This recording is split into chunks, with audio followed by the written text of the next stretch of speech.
চীন থেকে প্রেমিক নিয়ে আসে, কি হই হুল্লোড়, পাড়া গ্রামে বিদেশি জামাই।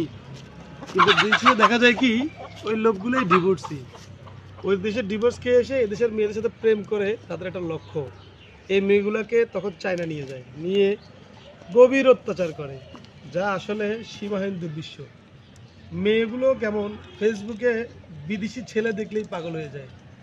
দিন শেষে তারা বাংলাদেশে তো আসতেই পারে না, আর যে কয়েকজন এসেছে তাদের চরিত্র এবং বাস্তবতার যে কঠিন দুর্বিশ্ব ঘটনা বর্ণনা করেছে, যা আসলে ভাষায় প্রকাশ করার মতো না।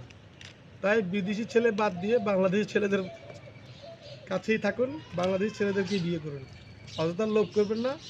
ওই দেশে আপনাকে কেউ দেখতে যাইতে পারবে না, আপনার খবরও নিতে পারবে না। ঠিক যেমন মায়াবী হরিণের মতন মায়া দেখাবে, কিন্তু এরা বন্দিদশায় থাকতে হবে। তো ভালো থাকবেন।